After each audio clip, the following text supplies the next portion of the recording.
C'est l'heure de vous informer. Bienvenue à tous et merci de nous rejoindre.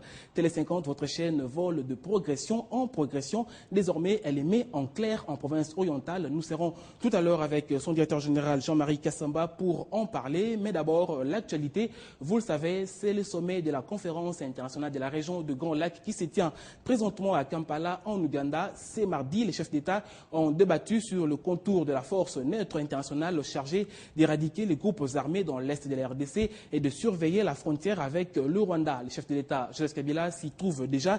Il est arrivé ce mardi dans la matinée à l'aéroport international d'Entebbe. Suivez.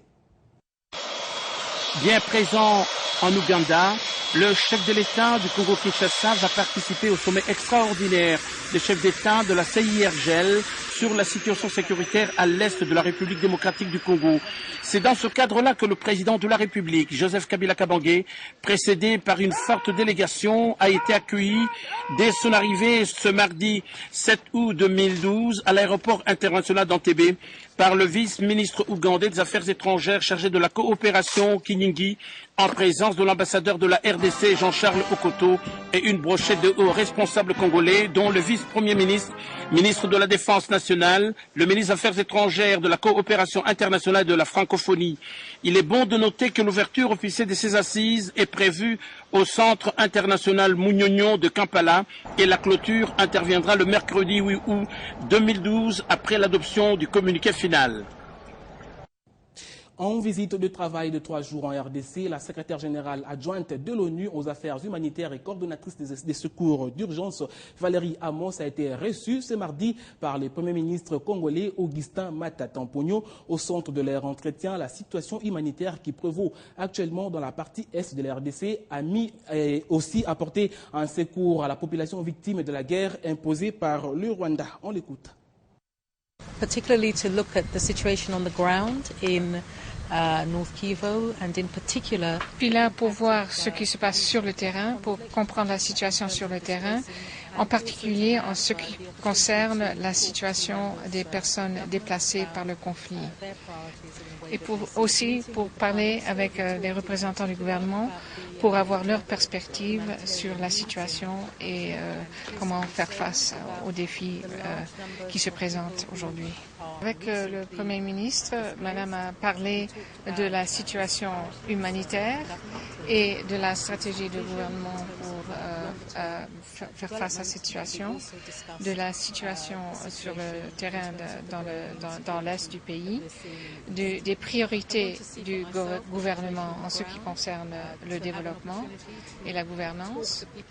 Notre priorité, c'est apporter l'assistance aux personnes touchées et qui souffrent à cause de cette crise et de faire en sorte qu'on arrive à leur donner l'assistance et l'appui dont ils ont besoin ici au pays et aussi à travers la frontière où une partie se sont enfuis. Are fleeing inside the country or fleeing across the borders as refugees get the help and 53,55 millions de dollars américains, c'est le coût global du projet d'aménagement de la route Bachamba-Chikapa, section comprise entre le pont Loangué et celui de Louvois. La signature du protocole d'accord de ces dons pour le financement par le FAD a eu lieu ce mardi en présence du ministre des ITPR, des Transports, du Plan, ainsi que celui de Finances. Ce projet d'aménagement de cette route s'inscrit dans le cadre de la réhabilitation progressive de la route nationale numéro 1. Suivez. Un axe majeur de circulation qui va de Banana Matadi jusqu'à la capitale Kinshasa et qui se poursuit vers Lubumbashi, Kasumbalesa, Sakania sur plus de 3000 km. Là, il s'agit de notre projet important que la BAD s'engage à financer. Vous avez suivi les chiffres. Il s'agit d'un tronçon important de la nationale numéro 1. Donc, il n'y a pas de délai, me semble-t-il. L'engagement est pris, l'accord est signé et l'exécution va s'assurer très rapidement. Le tronçon entre Kikwit et Bachamba constitue le seul maillon faible de cette route, du fait de la couche de roulement réalisée en enduit superficiel monocouche, d'où l'importance de cette signature qui va renforcer en béton bitumeux la route. Merci infiniment. Nous avons partagé en quelque sorte les obligations financières pour supporter donc la réalisation des priorités du gouvernement. Et ce lot a donc été accordé à la Banque mondiale. Un autre lot a été pris par l'Union européenne, la Banque mondiale, etc., etc. Donc c'est en bonne intelligence avec les autres partenaires que nous avons reçu ce financement, le financement de ce lot en particulier. Mais quelle est la part de la population de cette partie du pays et aussi le niveau de participation de la RDC à ce projet? Le transport routier qui est tout à fait renforcé. Et donc c'est la mobilité des personnes et des biens qui se retrouvent renforcés. Et comme vous le savez, le commerce lui-même, il passe par là. Et le commerce est un élément pertinent de croissance économique. Exceptionnellement, dans le cadre de ce projet, il n'y a pas de fonds de contrepartie. La Banque africaine de développement finance l'intégralité du coût du projet. Ce projet, une fois concrétisé, contribuera au désenclavement des provinces du Bandundu, du Kasaï occidental et à l'amélioration de la circulation des personnes et de leurs biens, ainsi qu'à l'accès des populations aux marchés, services sociaux et administratifs. 14e sommet de la francophonie, le principal collaborateur du Premier ministre canadien séjourne depuis lundi à Kinshasa pour une mission essentiellement technique. Ils sont venus se rendre compte de l'évolution de préparatifs sur le plan sécuritaire, hébergement et tant d'autres. Après la visite de différents sites devant abriter le 14e sommet, la délégation canadienne a dû apprécier les infrastructures mises à leur disposition. Je vous propose de les suivre ici, puisqu'aucun membre de cette délégation n'a voulu émettre un point de vue. Donc ils sont venus pour préciser les choses avec nous, exprimer les besoins particuliers du gouvernement du Canada par rapport au séjour du Premier ministre du Canada à RDC et à Kinshasa lors du 14e sommet.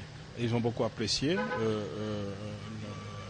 les infrastructures que nous mettons à leur disposition. Ce que nous demandons à tous les autres États, que longtemps à l'avance, ces États nous présentent leurs besoins spécifiques qui vont au-delà de ce que nous leur avons offert à travers l'aide-mémoire. Nous avons expliqué à tous les pays membres ce que la RDC offre comme service pour l'accueil, pour les séjours. Le gouvernement du Canada veut prendre une bonne partie d'offres en charge. Je voudrais signaler que les prévisites de tous les pays membres sont placées du 20 au 22 août. Mais le gouvernement du Canada a demandé spécialement, le bureau du Premier ministre a demandé au comité d'organisation que la prévisite du Canada se fasse avant. Et sachez que c'est ce mercredi que cette délégation devra regagner le Canada. Je le disais en titre tout début, Télé 50, votre chaîne, vole de progression en progression. Désormais, elle émet en clair en province orientale, précisément à Kisangani. Et justement, nous sommes avec son directeur général, Jean-Marie Kassamba, pour en parler. Bienvenue. Merci. Alors, Jean-Marie Kassamba, aujourd'hui, Télé 50 en clair à Kisangani. Quel message? Bon, d'abord, je suis très content d'apporter cette très bonne nouvelle à nos téléspectateurs de Kisangani, que j'ai visité il y a quelques jours. Qui nous a accueillis pour la remise de ce prix. Justement. Et que Singamambé, que nous avons obtenu là-bas. Télé 50, chaîne de l'excellence. Etc. Oui, effectivement. Alors, nous avons été très bien reçus et à travers cette visite, nous avons conclu un partenariat avec le patriarche Moukeni pour sa télévision locale qui va reprendre la majeure partie des programmes de Télé 50. Ce qui veut dire qu'en ce moment, votre journal est en train d'être suivi en direct à Kisangani. Je voulais à la fois remercier le patriarche Moukeni, mais également tous les téléspectateurs de Kisangani qui nous reçoivent désormais en clair.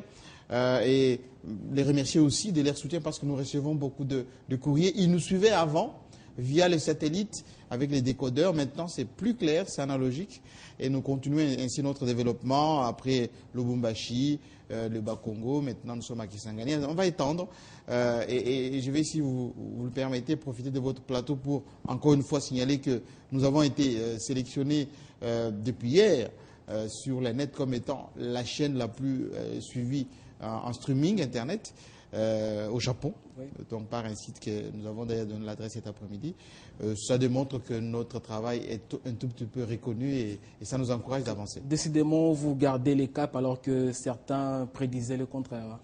Non, je pense que notre objectif, c'est d'abord combler tant soit peu ces déficits d'image de notre pays, ces déficits d'information provenant de la RDC, et surtout atteindre la population avec de la bonne information, une information proactive, directe, objective, et qui centre, on va dire, sa ligne éditoriale sur le Congo positif. On sait qu'on a énormément de problèmes, mais ces problèmes ne peuvent être résolus qu'avec un travail de tous. Dernière question, et s'il faut corriger un défaut aujourd'hui à Télé 50, ce sera lequel? Ah, vous savez, on n'est pas parfait, nous avons encore du chemin à parcourir. Nous avons tout simplement besoin d'espace. Il nous manque d'espace, il nous manque également des émissions, il y a de la demande par rapport aux enfants, les émissions pour enfants, des émissions sportives, on va dire, là je parle aux spécialistes du sport que vous êtes, mais également de films, de théâtre. On va essayer de combler tout cela, mais notre objectif premier, c'est d'abord l'information. Et ensuite, la culture congolaise. Nous traversons cette année, l'année du... Vous êtes en train d'en parler d'ailleurs dans votre journal, l'année de ces grands sommets, les 14e, pour lesquels nous assurons la communication et les médias. Donc, on va essayer de combler ces vides, peut-être appeler les sommets, mais nous sommes très concentrés sur cet événement majeur. Merci, Monsieur Jean-Marie Kassamba. Je rappelle que vous êtes directeur général de Télé 50. Merci. Qu'est-ce qui adviendra aux vendeurs des guerpilles du marché appelé rail détruit parce que n'ayant pas respecté les normes? Eh bien, une solution pour eux sera peut-être trouvée bientôt par le biais du député national Francis Kalombo. Ces commerçants de produits de première nécessité ont échangé avec le président de l'Assemblée nationale, Aubin Minakou. Ce dernier a promis de plaider la cause de ces marchands auprès du ministre de l'Intérieur. Suivez. Échange entre le président de l'Assemblée nationale, Aubin Minakou, et ses commerçants du marché rail, détruits il y a peu pour non-respect des normes par les services de l'ordre. Aujourd'hui, sans activité, situation qui les place dans l'impasse totale. C'est auprès de Aubin Minakou qu'ils espèrent trouver réconfort. Le député national Francis Kalombo, qui les a conduits auprès du président de l'Assemblée nationale, trouve que c'est une démarche irresponsable pour ces marchands et espère pour eux une éventuelle relocalisation. Étant un élu, étant saisi, j'ai pensé peut-être que ça aurait été mieux que je puisse saisir mon président. C'est comme ça que c'était leur souhait d'ailleurs de rencontrer les autorités. Voilà pourquoi je les ai amenés chez le président de l'Assemblée nationale, à qui je remercie, puisque sans rendez-vous, il a dû interrompre tout ce qu'il faisait pour pouvoir accueillir ces mamans, les écouter et tenter aussi de trouver des solutions quant à leurs problèmes. C'est dans le cadre du programme gouvernemental d'assainissement de la ville de Kinshasa que le marché rail a été détruit, mais aussi parce que ce dernier est installé au bord de la voie ferrée qui sera opérationnelle d'ici peu. Réforme minière en RDC, plusieurs questions se posent encore. 10 ans après la mise en œuvre du code minier, quel est son impact sur le social du Congolais et pourquoi la contribution de ressources minières est encore moindre pour le développement de la RDC? Les problématiques de la transparence dans la gestion de mines sont là. Autant de préoccupations qui ont fait l'objet de travaux ouverts ce lundi par la société civile congolaise à l'hôtel Sultani dans la commune de La Gombe. Reportage. Pays potentiellement riche, deuxième le plus important de l'Afrique avec plus de 1100 substances minérales, tous les superlatifs sont bons pour qualifier le scandale géologique que regorge la RDC, pays très riche aux populations pourtant très pauvres.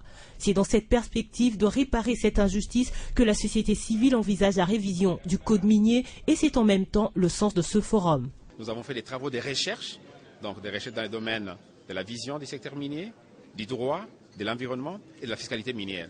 Le problème, c'est d'abord la méconnaissance ou l'ignorance même du code minier. Et donc, il faut qu'il y ait une harmonie entre le ministère des Mines, le ministère de l'Environnement, le ministère des Affaires foncières et même le social.